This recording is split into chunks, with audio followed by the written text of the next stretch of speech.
The next one was going to see my dad play. He would take me to see his band at the Sahara.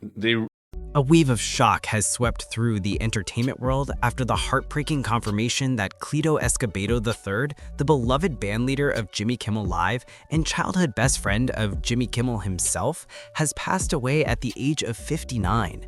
And now that the official cause of death has been released, fans are revisiting just how much this man meant, not just to the show, not just to Jimmy, but to the heartbeat of late-night television itself. This isn't just another celebrity headline. This one hits different. Because behind every show, every joke, every monologue, there are people who glue the entire thing together without ever asking for the spotlight. Cleto was one of those people. The news of his death arrived on November 11th, 2025, and instantly the atmosphere on Jimmy Kimmel Live shifted from the usual mix of humor and chaos to something deeply human. Jimmy himself delivered what he later described as the hardest monologue of his life, and honestly, anyone who watched it could feel that in their bones. This wasn't a TV moment. This was a lifetime of friendship suddenly being forced into past tense.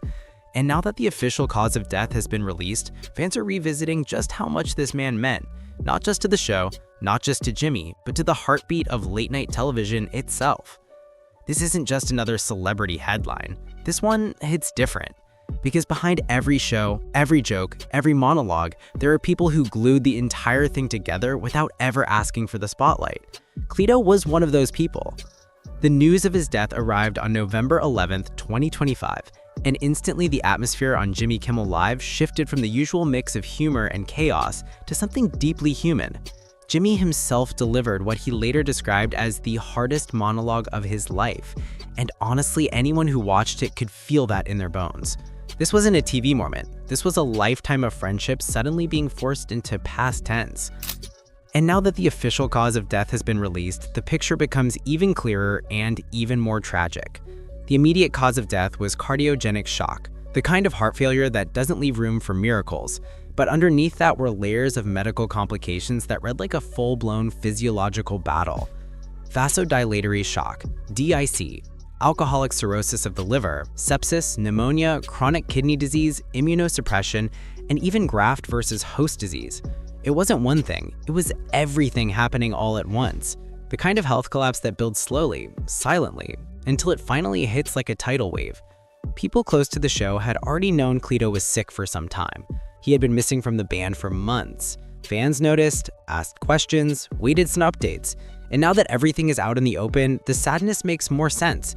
It wasn't sudden. It was a long, difficult decline that he went through quietly, while the world assumed he'd eventually return to his spot on the stage, saxophone in hand, ready to fire off that opening riff like always. But the story of Cleto Escobedo isn't a story about illness. It's a story about friendship, one of the longest, most unlikely, most wholesome friendships in Hollywood history. Long before the talk shows, long before the fame, long before the audience applause and celebrity interviews, Cleto and Jimmy were just two kids in Las Vegas, neighbors across the street. Jimmy's family had thousands of homes to choose from, and somehow fate, or destiny, or cosmic matchmaking, call it what you want, placed them directly across from the Escobedos. Jimmy would later say it was like the universe saying, "You two are going to be stuck with each other for life, so you might as well start now." Their childhood was the textbook definition of chaos and comedy. Go-karts crashing into trash cans, homemade inventions that probably should have been banned for safety reasons, prank wars that would make even grown adults reconsider their friendship. And through all of it, music was Cleto's world. He wasn't just talented, he was gifted. The kind of kid who could hear a song once and play it perfectly. The kind of musician who didn't just practice, he lived in bereaved sound. Before he ever stepped foot on the Jimmy Kimmel Live stage, Cleto had already carved out a legitimate career.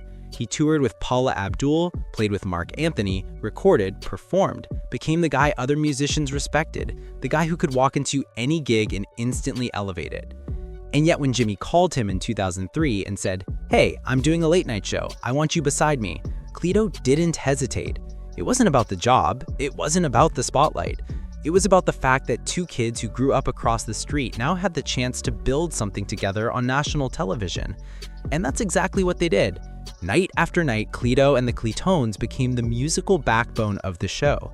If Jimmy was the voice, Cleto was the tone, the vibe, the rhythm. Whenever a joke landed, Cleto was right there with a riff. Whenever a guest walked out, he ushered them in with charisma disguised as sound. Whenever Jimmy shot him a glance, confused, amused, or begging for backup, Cleto already knew the cue. Their communication was the kind that doesn't need words because it's been built over 40 years of knowing how the other person breathes. Even when the camera didn't focus on him, he was still shaping the entire energy. That's what great musicians do. They don't need to be seen to be felt. And his relationship with his father only added another layer to his story. Cleto Jr., also a musician, had once put aside his own career to be home for his son. Years later, in the most poetic full-circle moment imaginable, father and son stood side by side on the same late-night stage, performing together. It wasn't just music, it was legacy. It was family history played through brass and breath. Which is why his loss hits on multiple levels: personal, professional, emotional, generational.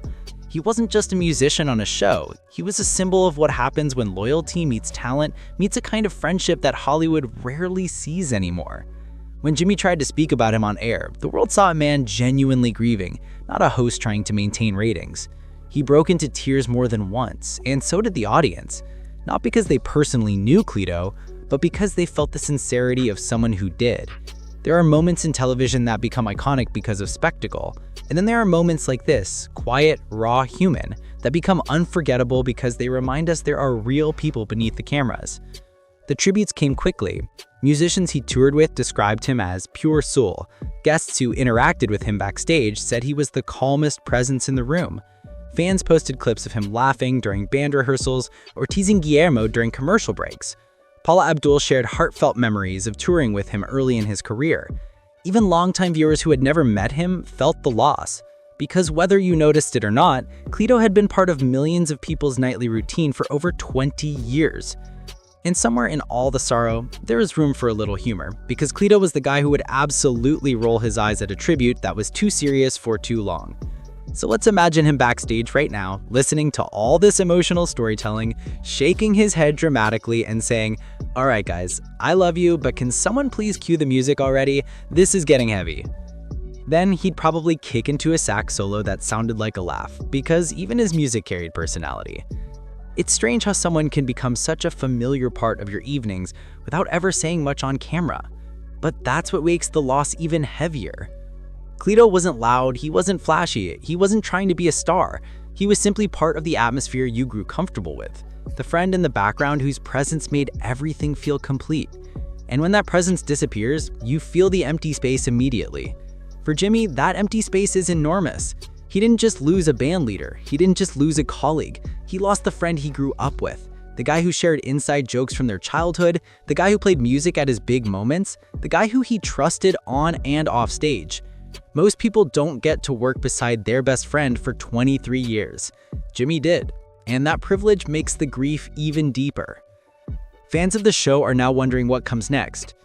The show will go on, it always does, but it will never sound quite the same. You can replace a musician, you can't replace a connection.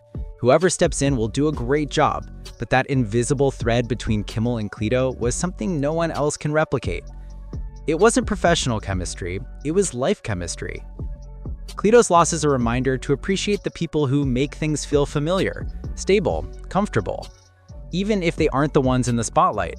And maybe that's part of why this story resonates so widely. In a world full of headlines about celebrity chaos, scandals, feuds, and non-stop drama, here's a story of two kids who grew up together, built careers together, became adults together, and stayed side by side until life had other plans. That kind of loyalty is rare. That kind of friendship is rare. And Cleto represented the quiet brilliance that often goes unnoticed until it's gone. So tonight, somewhere out there, Jimmy Kimmel is grieving not just a musician, but a childhood memory, a brotherly bond, a shared life. And millions of viewers are grieving the familiar sound and presence that made their evenings feel complete for years. But Cleto's legacy lives on, in the music he played, in the laughs he shared, in the friendships he built, and in the decades of late-night history where his saxophone shaped the sound of countless nights. He may be gone, but the soundtrack he created is not. Thank you for watching Inside Hollywood. If you want more stories, more deep dives, and more moments that take you beyond the headlines, don't forget to hit that subscribe button.